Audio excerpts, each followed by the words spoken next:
ሓሳውን ቆርበትን እንዳሓደረ ይፎክስ ኣብ ትግራይ ዝካየድ ዝነበረ ናይ ጽንተት ኩናት ብዘላቒ ተኽሲ ዶም ምስ በለ ማለት እውን ስምምዕነት ፕሪቶርያ ጠጠው ምስ በለ ድምፂ ጥይት ጠፊኡ ተነጻጻሪ ሰላም ሰፊኑ መንግስታዊ ግልጋሎት ስርሖ ምስ ጀመሩ ህዝብን ሰራዊትን ትግራይ ንሰላም ዝነበሮም ባህጊ ብተግባር ብምግላጽ ንተግባርነት ስምምዕ ፕሪቶርያ ክረባረው እዮም ጸኒሖም። ይኹን እምበር እቲ ሓደ ብገርሁ እቲ ሓደ ብጉርሑ ከም ዝበሃል ኣይተ ጌታቸው ረዳ ነቲ ደጊም ሰላም ኮይኑ እዩ ዳግመ ሕውየት ትግራይ ክረጋገጽ እዩ ናብራና እውን ብኡ ልክዕ ክመሓየሽ እዩ ኢሉ ዓብዪ ተስፋ ገይሩ ዝነበረ ሓይሊ ጸጥታና ተስፍኡ ንምምካን ናብራ እቲ ሰራዊት ክበላሸው ክጠሚ ክዓርቕ ብምግባር ዋላ ከምቲ ዝሓሰቡ ኣይሳኽዕሉ ሰራዊት ኣብ ዓዱን መራሕቱን ተስፋ ቆሪጹ ክበታተን ስልጣኑ ዝፈቐደሉ ኩሉ ክገብር ጸኒሑ እዩ። እዚ ጥራሕ ኣይኮነን ነገራት ንዘይ ምጉሃር ኢልና ሓሊፍናዮ እምበር ምስ ናይ ደገ ሓይልታት እናተናበበ ኣብ ልዕሊ ትካልናን ኣዘዝቲ ሰራዊትን ማዕለያ ዘይብሎም ጸለመን ሓሶትን ምውዛዕ ካብ ዝጅምር ነዊሕ ግዜ ኮይኑ ኣሎ። ነዚ እኹል መረጋገፂ ክኾንና ዝኽእል ነቲ መንግስታዊ ኣሰራርሓ ከይተኸተለ ክእረን ክሽየጥን ዝኣዘዞ ስምብራት ኩናት ትግራይ ምዃኖም ዝገልጹ ኣብ ዝተፈላለዩ ዓውደ ውግእ ትግራይ ዝተቃጸሉ ናይ ውግእ መሳርሒ በገዛ ፈቃዱ ስርዓት ብዘይተኸተለ መንገዲ ክለዓሉን ክስረቁን ኣዚዙ ከብቅዕ ጀነራል ትግራይ ከም ዝሰረቕዎን ከም ዘጠፋፍእዎን ገይሩ ሓድነት ሰራዊትናን ህዝብታትናን ንምብታን ዓሊሙ ዝተፈላለዩ ሚድያታት ተጠቒሙ ሰፊሕ ናይ ሓፂን መፂን ፖለቲካ ዘርጊሑ ከጸልም ከም ዝጸንሐ ንማንም ትግራዋይ ግልጽ እዩ። ቀጺሉ እውን ኣመራርሓ ሰራዊትን ኣባላትን ክቐትሉን ትልሚ ሒዞም ነይሮም ካብ ሞት ኣምሊጠ ብዝብል ናይ ምህዞን ጸለመን ፖለቲካ ብናይ ማእኸል ሃገር ሚድያታት ካልኦትን እንዳተዓጀበ ነዊሕ ናይ ሓሶት ርሕቀት ክኸጸንሕ እዩ። እንተኾነ ግን እቲ ሓቂ መጀመርያ ባዕሉ ስራሕ ምኽንያት ናብ ኣዲስ ኣበባ እንትብገስ ሓለዋ ኣብ ኬላ ደው ኣቢሎምና ነይሮም መስትያት አውሪደ ጌታቸው ኢለ ምስ ነገርኩም ግን ብሰላም ሓሊፎምና ክብል ገሊጽዎ ነይሩ እዩ። ድሓር ግን ምውቕ ምስ በሎ ግዲ ሓቲቶሞስ ሓሳቡ ቀይሩ ክቐትሉን ደልዮም ደድሕሬት ብፓትሮል ሲዕቦምኒ ከም ዝነበሩ ብሰብ ሰሚዒ ነቲ ኬላ ከፊቱ ዘሕለፈኒ ተገዳላይ እውን ኣሲሮሞ ክውገድ ዝግብኦ ሰብ ኣምሊጡና ኢሎም ዓበይቲ ሰባት ብሕርቃን ብስልኪ ክዛረቡ ተሰሚዖም ወዘተ ብዝብሉ መስደመሚ ናይ ፈጠራ ሓሶት ክንስነስ ሰሚዕናዩ። ንሕና ተጋሩ ከም ተቃለስቲ ኣብ ታሪኽና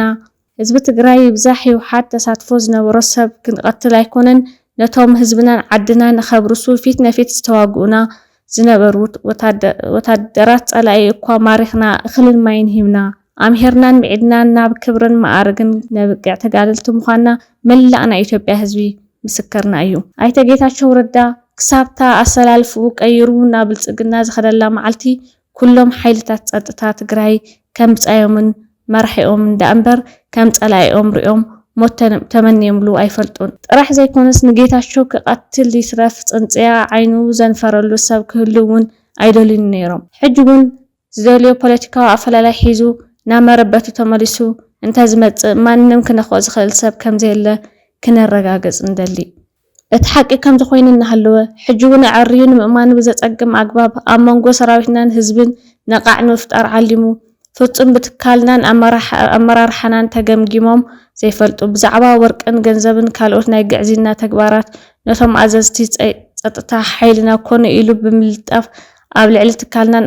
ኣመራርሓናን ማዕለያ ዘይብሉ ሓሶት ይቕጽል ኣሎ።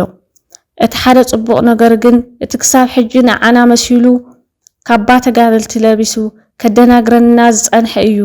ኣጸጋሚ ግዜ ሓሊፉ እምበር ሕጂ ግን ኣሰላልፉ ፍሉጥ ተልኽኡን ናይ መወዳእታ ዕላሙን እንታይ ከም ዝኾነ ንህዝቢ ትግራይ ብሰራዊትን ግልጽ ኣብ ዝኾነሉ ግዜ ብዙሕ ዘጨነቐና ነገር የለን። እቲ ሕጂ ዝገብሮ ዘሎ ዓዘፍዘፍ ኣብ ሹመቱን ለኣኽቱን ብሉጽ ተኣማንነት ተኣዛዛይነትን ብምርጋጽ ጻምዕ ሕሽክርና ንህረፍ ስልጣኑን ካብ ምርግጋጽ ወጻኢ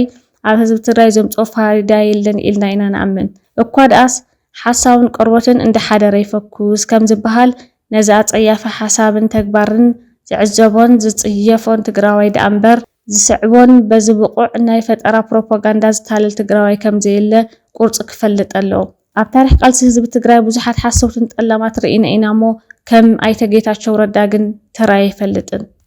ከይዱ ግን ኣማኻሪ ቀዳማይ ሚኒስተር ኣብ ቀርኒ ኣፍሪቃ ኣይተ ጌታቸው ድሌት ህዝቢ ትግራይ እንዳተዛረበ ኣብ ውሽጥና ኮይኑ ድሌቱ ክሰርሕ ዝጸንሐ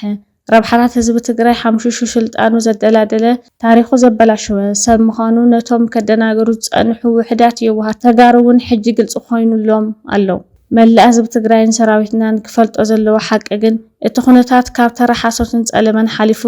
መንግስቲ ፌደራል ባዕሉ ኣይተ ጌታቸው ረዳ ተጠቂሙ ካብ ስምምዕነት ፕሪቶሪያ ወጻኢ ተደጋጋሚ ትንኮሳታት ብምክያድ ስምምዕነት ፕሪቶሪያ ንምፍራስ ብዙሕ ረቃት ክኸይድ ከም ዘሎ እዩ። እዚ ኣካይዳ እዚ ድማ ንኹልና ዘይረብሕን ጉዕዞ ሰላምና ንድሕሪት ዝመልስ ሓደገኛ ኣካይዱ ስለ ዝኾነ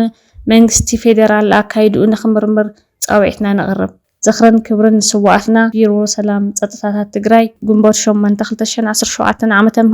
መቐለ